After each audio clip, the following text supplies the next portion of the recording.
जय श्री राधे कृष्ण. मित्रांनो, आपले स्वागत आहे आपल्या चॅनल रामजी की सेनामध्ये. तर आज आपण माहिती जाणून घेऊया अध्याय 1 श्लोक 8. भवान भीष्मश्च कर्णश्च कृपश्च समितिंजयः अश्वत्थामा विकर्णश्च सौमदत्तिस्तथैव च. दुर्योधनाने असामान्य अशा योद्ध्यांचा उल्लेख केला आहे, कारण हे सर्व योद्धे अपराजित आहेत. विकर्ण दुर्योधनाचा भाऊ आहे, अश्वत्थामा द्रोणाचार्यांचा पुत्र आहे आणि सौमदत्ती किंवा भूरिश्रवा बहालिकांच्या राजाचा पुत्र आहे. कर्ण अर्जुनाचा भाऊ आहे, कारण पांडू राजाशी विवाह होण्यापूर्वीच तो कुंतीच्या पोटी जन्मला होता. कृपाचार्यांच्या जुळ्या बहिणीचा द्रोणाचार्यांशी विवाह झाला होता. श्लोक 8 समाप्त. श्लोक 9. अन्येच बहवः शूरा मदर्थे त्यक्तजीविताः नानाशस्त्रप्रहरणाः सर्वे युद्धविशारदाः. माझ्यासाठी स्वतःच्या जीवनाचा त्याग करण्यास सदैव तत्पर असलेले अनेक शूरवीर येथे आहेत. ते सर्व विविध प्रकारच्या शस्त्रास्त्रांनी सुसज्ज असून युद्धकलेत निपुण आहेत. कृतवर्मा आणि शल्य यांसारख्या इतर योद्ध्यांविषयी सांगावयाचे झाल्यास ते सर्वजण दुर्योधनासाठी आपले जीवन देण्यास तत्पर होते. दुसऱ्या शब्दात सांगावयाचे तर ते सर्वजण पापी दुर्योधनाच्या पक्षाला मिळाल्याने कुरुक्षेत्राच्या युद्धभूमीवर या सर्वांचा मृत्यू अटळ होता. वर सांगितलेल्या आपल्या श्लोक मित्रांना एकत्र सामर्थ्यावरून दुर्योधनाला मात्र आपल्या विजयाविषयी पूर्ण विश्वास होता. श्लोक 9 समाप्त. श्लोक 10. अपर्याप्तं तदस्माकं बलं भीष्माभिरक्षितं पर्याप्तं त्विदमे तेषां बलं भीमाभिरक्षितं.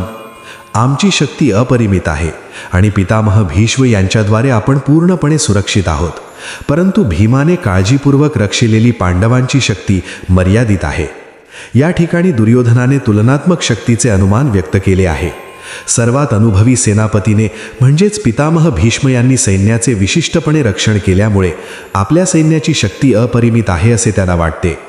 उलटपक्षी अल्पानुभवी सेनापतीने म्हणजेच भीमाने रक्षिलेले पांडव सैन्य सीमित आहे. भीम भीष्मांच्या तुलनेत नगण्यच होता. दुर्योधन भीमाचा नेहमीच मत्सर करीत असे, कारण आपला मृत्यू केवळ भीमाकडूनच होईल हे तो पूर्णपणे जाणूत होता. त्याचवेळी अत्यंत श्रेष्ठ सेनापती भीष्म यांच्या उपस्थितीमुळे त्याला स्वतःच्या विजयाची निश्चिती होती. या युद्धात आपला विजय होईल या आपल्या निष्कर्षाचा त्याला विश्वास पटला होता. श्लोक 10 समाप्त. श्लोक 11. अयनेषु च सर्वेषु यथा भागमवस्थिताः भीष्ममेवाभिरक्षन्तु भवन्तः सर्व एव हि. आता तुम्ही सर्वांनी सैन्य व्यूहरचनेतील नेमक्या ठिकाणी उभे राहून पितामह भीष्मांना पूर्ण सहाय्य केले पाहिजे. तात्पर्य: भीष्मांच्या पराक्रमाची स्तुती केल्यानंतर दुर्योधनाला वाटले की इतर योद्ध्यांना आपण महत्त्व दिले नाही असे कोणाला वाटू नये, म्हणून त्याने नेहमीच्या आपल्या मुत्सद्दीगिरीला अनुसरून वरील शब्दांनी परिस्थितीशी जुळवून घेण्याचा प्रयत्न केला. त्याने ठामपणे सांगितले की भीष्मदेव निःसंशय सर्वश्रेष्ठ योद्धे आहेत, पण ते वृद्ध असल्याकारणाने त्यांचे सर्व बाजूंनी रक्षण करण्याचा प्रत्येकाने विचार केला पाहिजे. कदाचित ते एकाच बाजूने युद्ध करण्यात गुंतले असतील आणि इतर बाजूने शत्रू या संधीचा लाभ उठवू शकेल. यास्तव इतर योद्ध्यांनी आपली नियुक्त ठिकाणे न सोडता शत्रूला व्यूहरचना भेदू न देणे हे महत्त्वाचे होते. कुरूंचा विजय भीष्मदेवांच्या उपस्थितीवरच अवलंबून होता हे दुर्योधनाला स्पष्टपणे कळून आले. युद्धात भीष्मदेव आणि द्रोणाचार्य यांच्या पूर्ण पाठिंब्याची त्याला निश्चिती होती.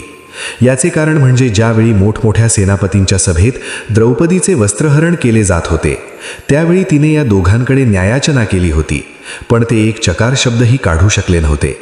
हे दुर्योधन निश्चित जाणवत होता.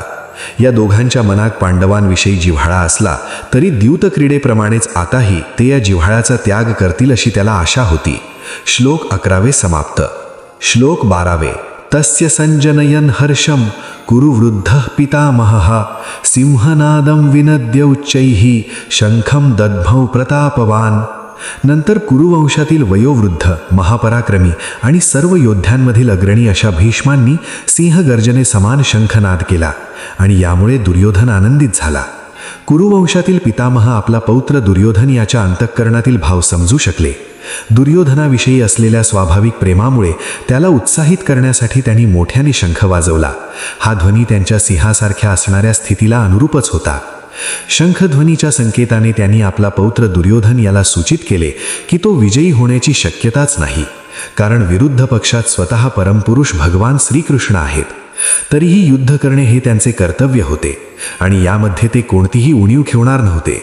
श्लोक 12 समाप्त.